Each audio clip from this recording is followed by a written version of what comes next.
Hi guys, welcome to my channel. This is Emeka TV. I got this interview Emeka Ike do for Channels Television. It was so touching. That's why sometimes we need to be careful the kind of partner we they take, even the men's side or the women's side. We need to be careful if we they take partner because your partner can crumble your empire. Your partner can build your empire, but we need to be careful because a lot of guys, a lot of women don't do mistake when they choose partner. Best way they go spend the rest of their life. Because things they happen these days. But I won't make una just listen to the video because it's really a touching story. So make una just listen to Emeka Ike's story, what he go through in the hand of his partner. So I go like make una enjoy and please don't forget to share this video for me. Follow me on my Facebook page and my YouTube channel, Emeka TV. Okay, I just said make I just put this video for now there. Make una will never marry, una will be single guys. Make una know how una go take choose partner wisely. Okay, thank you and God bless you guys. One love. Anymore. Then too, Emeka Ike was depressed for a long time out of some marital whatever, and I was hiding. I was in shame for what I didn't do. So that's sometimes the price you pay for being large. So I was depressed. I was short-circuited for no reason, and I had to just hide my face until I know what was wrong with me. I could tell you at a point I wanted to kill your Ebuka. I was looking for Ebuka. I thought I was going to see him in this show. I was like, Ebuka, I would have killed you for nothing. But Segun Harize came here and they called me a madman. Now, I was really angry and bitter that how could you just use such a word on air without coming to know who I am? When you realize that they're actually after you for who you are, they actually are envious about what you've achieved.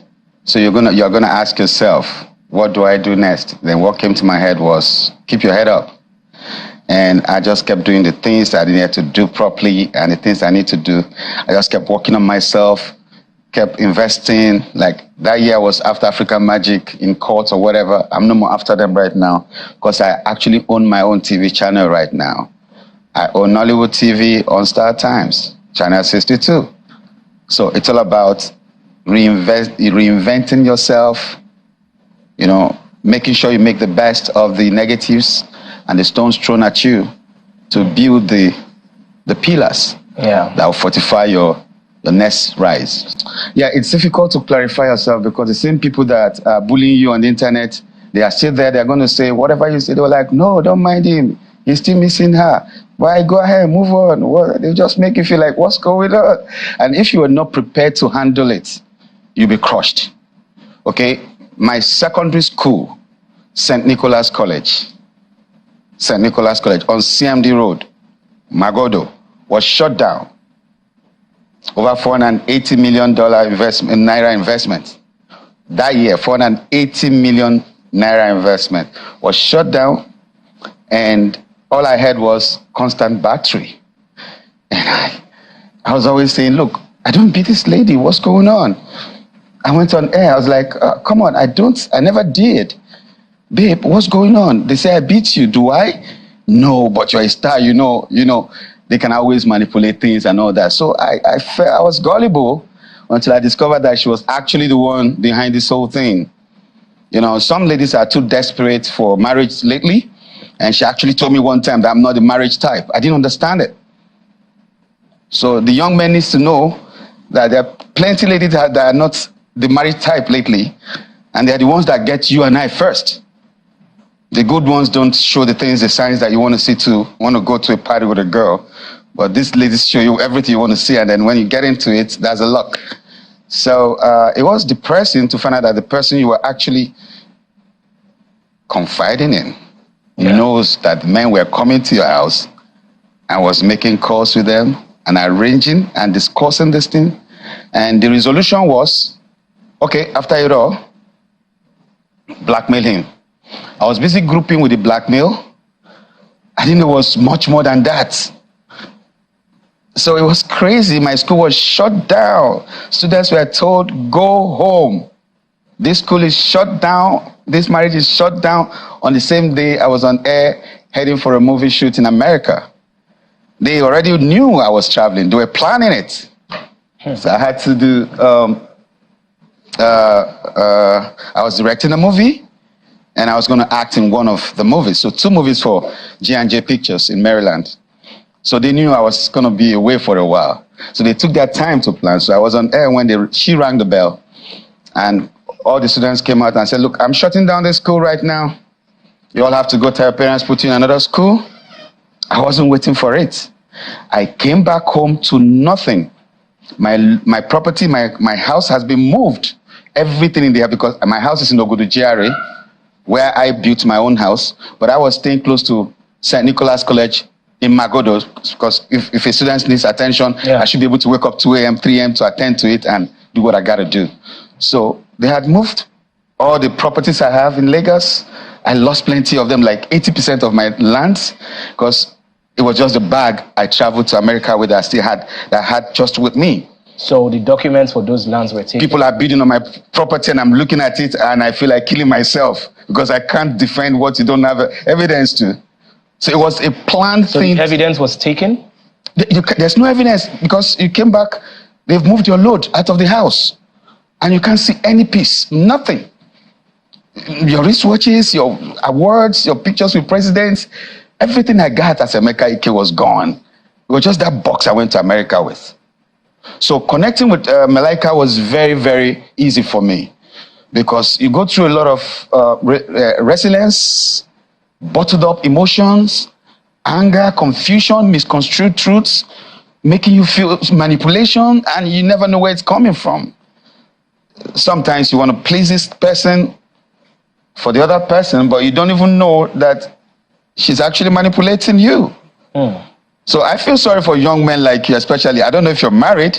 I was asking someone at Aminu Kano airport yesterday. I just came through Saudi Arabia last night.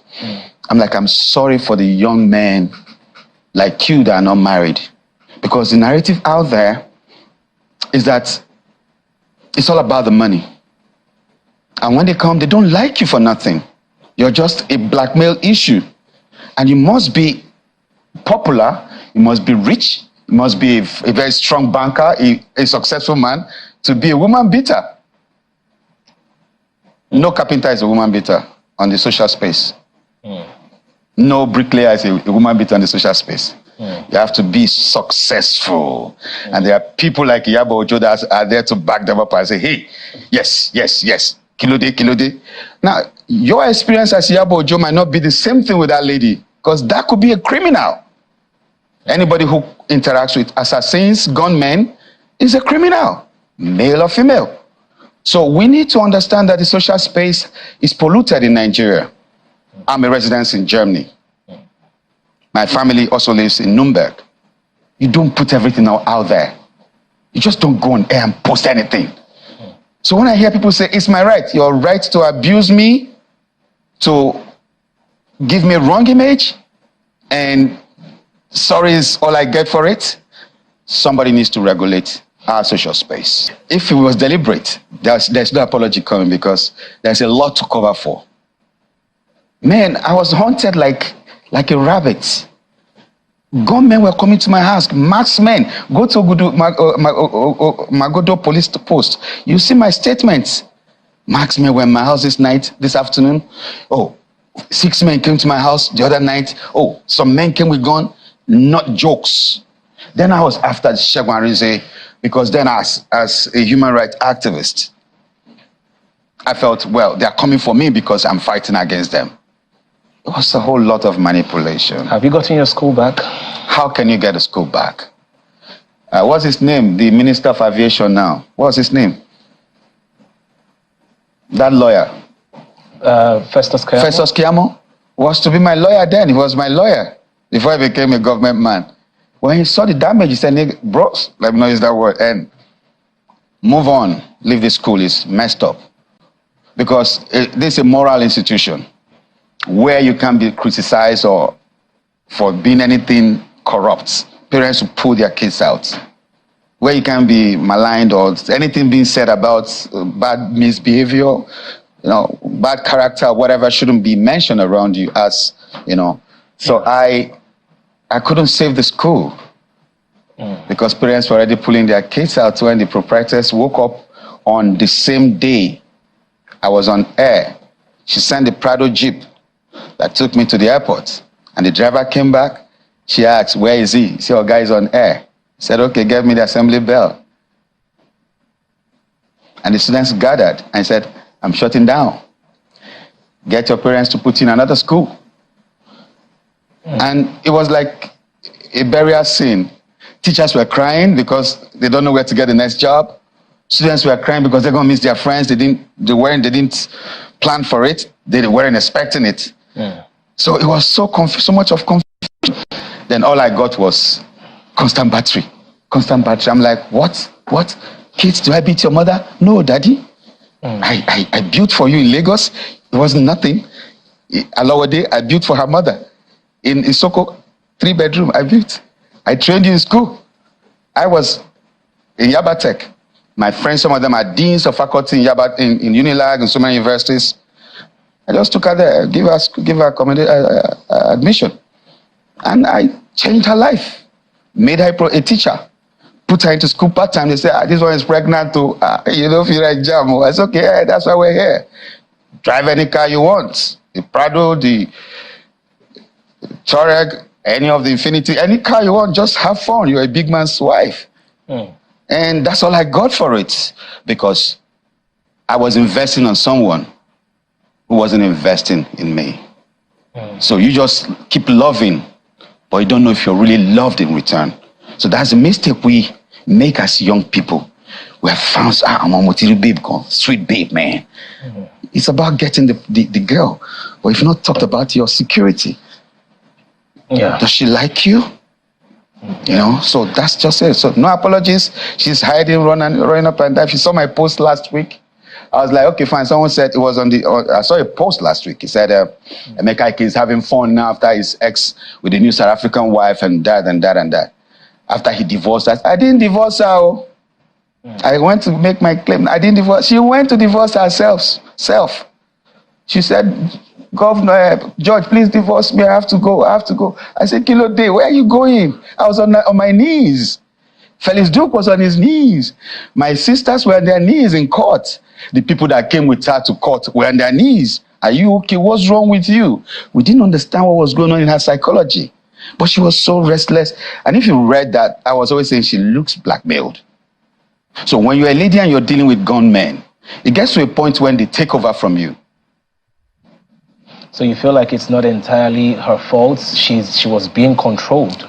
Her fault because she got herself into that corner. I wasn't working with people who would take her life. So the moment I start doing that, she know that something could twist. You understand me? Yeah. So it's a whole lot of confusion out there. Even as it is right now, 10 years she's been out of my house. And then last year she came, boom, when I was in Germany, I just went to arrange my kids' papers so they can move on. I shut down my stardom. Like I told you, depression made me, I shut down. Like I had to focus on my family. I noticed a lot of lapses. I said, okay, man, forget the stardom stuff right now. Yeah. The kids. Okay. I was able to bring them out of depression and build them. Yeah. But right now she's in their possession. I don't know where else they are. I can't see my kids for 2 years. They are hiding from me. Their phone switched off. All right. I don't know. So it's a world we are finding ourselves. Yeah. But we know that God will see us through it.